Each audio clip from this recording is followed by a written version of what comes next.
Okay, watchOS 10 has been revealed by Apple, and in short, it will completely change the way you use your Apple Watch. So let's not waste any time and dive right into all of the new features, starting on the home screen, which has received a much-needed upgrade. Instead of the previous honeycomb layout, the apps are now stacked vertically, quite similar to a list, but still maintaining that grid-like vibe. And if you scroll right down, you can still switch to the actual list view we've already had before, if that's your preference. But what we didn't have before is the Smart Stack feature, which brings widgets to your Apple Watch. Now, with a simple swipe from the bottom edge of the watch face or by rotating the crown, you'll find a stack of handy widgets, or if you will, information cards. They sort themselves based on relevance, displaying the right information at the right time. So, for instance, when any background activity like a timer or workout is running, it automatically appears at the top of the stack for quick access. The same goes for tickets in your wallet or navigation in the Maps app. Of course, tapping a widget takes you straight to the corresponding app. If the recommended widgets don't fit your needs, you can easily access an edit mode where you can remove widgets, reorder them, or pin specific widgets so that they're always displayed at the top of the stack. To add a new widget, I can tap the plus icon and then scroll through an extensive list of apps. And those apps have many widget options available, most noticeable here with the Weather app widgets. Those can give you a complete overview of the humidity for the next few days, the chance of rain for the next few hours, or the wind conditions over the day, all without actually having to open the Weather app. And if you do want quick access to a few apps, the App Launcher widget is very useful. You can edit the apps displayed here, pin the widget to the top, and then have quick access to your 3 most used apps. And you may wonder how to access Control Center after updating to watchOS 10, since swiping up from the bottom now exposes the Smart Stack. Well, it turns out that Apple has assigned new functions to the buttons on Apple Watch. As for the Control Center,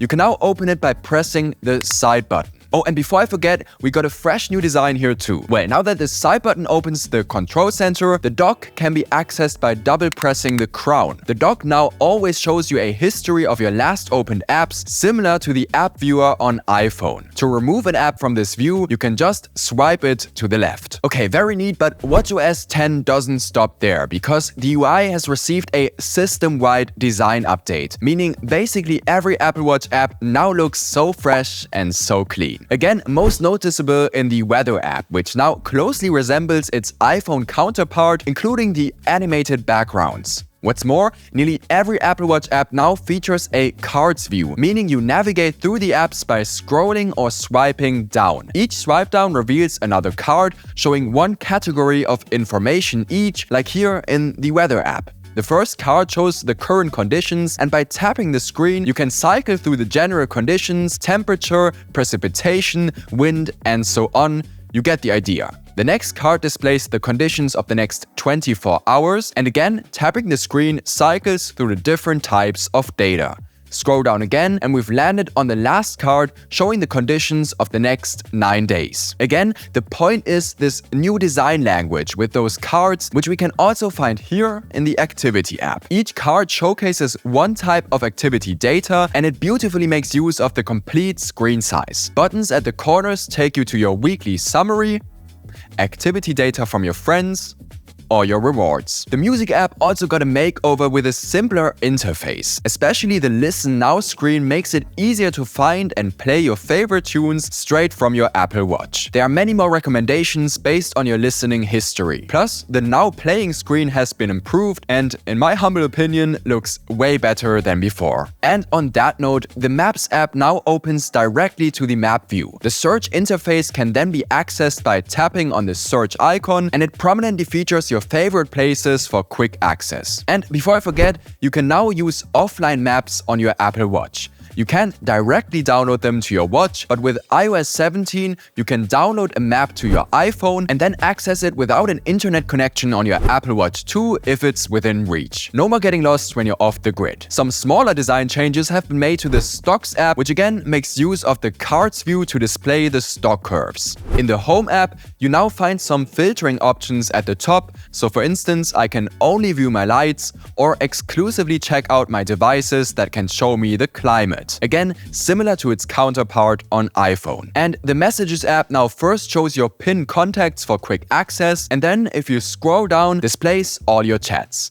Last but not least, the Compass app now contains a new 3D view which not only shows your waypoints but also visually displays at which height you've added them. And going back to my watch face, this one might not be familiar to you because it's one of the 2 new watch faces available in watchOS 10. This one's the vibrant palette face, which changes colors throughout the day. And with a playful tone comes the new Snoopy watch face. Turn your wrist and Snoopy comes to life. Turn it back and Snoopy takes a nap. Very calming, which brings us to the freshly updated Mindfulness app. There's a new feature called State of Mind, allowing you to log your current mood. By scrolling through those engaging animations, you can first track how you're feeling, then log what you're feeling, and then find out why you're feeling this way. In the Health app on iPhone, all of this data is then brought together and you can see how your state of mind may correlate with lifestyle factors like sleep, exercise, and mindful minutes. Lovely. At least as lovely as NameDrop, a totally new feature which is also available on iPhone. You can now bring 2 Apple Watches or 2 iPhones or an Apple Watch and an iPhone closely together to easily exchange contact details with another person. Very neat. So watchOS 10 is great and brings some much needed changes to the Apple Watch, but we have to wait until this fall for its public release. The good news is you can make use of some surprising hidden features on your Apple Watch right now without having to download watchOS 10. If you want to find out how to share your current location right from your wrist or batch delete alarms to keep your alarms app clean, I recommend watching this video next. Alright, I will see you there. Thank you so much for watching and have an amazing day.